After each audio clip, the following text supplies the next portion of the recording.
राज्य के शिक्षा विभाग की ओर से आज जीएसईबी 12वीं सामान्य प्रवाह और विज्ञान प्रवाह दोनों के परिणामों की घोषणा की गई, जिसके मद्देनजर छात्रों का परिणाम आने से कहीं खुशी तो कहीं गम का माहौल देखने मिला। दरअसल आज जब परिणामों की घोषणा हुई तब कहीं छात्र खुश नजर आए थे अच्छा परिणाम आने के मद्देनजर, तो कहीं कम परसेंटेज आने के मद्देनजर छात्रों में दुख दिखाई पड़ रहा था। वडोदरा में 25,000 से ज़्यादा छात्रों ने 12वीं बोर्ड के इम्तिहान दिए थे।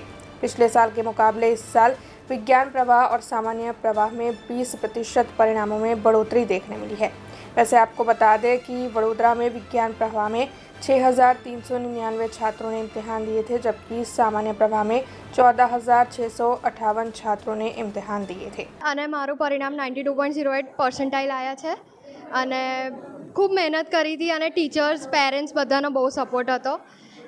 મહેનત કરીએ તો ઓબ્વિયસ છે કે પરિણામ આવશે અને જો ના આવે તો હજી વધારે મહેનત કરવી, પણ નિરાશ ના થવું. શ્રેય બધા જ ટીચર્સને હું આપવા માંગીશ, કેમ કે ઘણીવાર એવું થાય કે ડિમોટિવેટ થઈ જતા હોઈએ કે બધાનું પિયર પ્રેશર ને બધું બહુ પ્રેશર ફેમિલીમાંથી આવે, તો ટીચર્સે બહુ સપોર્ટ કર્યો છે અને મોટિવેટ કરતા રહ્યા છે. પેરેન્ટ્સ પણ ઓલવેઝ ગાઈડ કરતા રહ્યા છે. એટલે હું શ્રેય પેરેન્ટ્સ, ટીચર્સ અને હા આપણી પોતાની મહેનત હોય તો રિઝલ્ટ આવે છે. પરિણામ આમ જોવા જઈએ તો રેકોર્ડ બ્રેક પરિણામ છે, ઘણું સારું પરિણામ છે.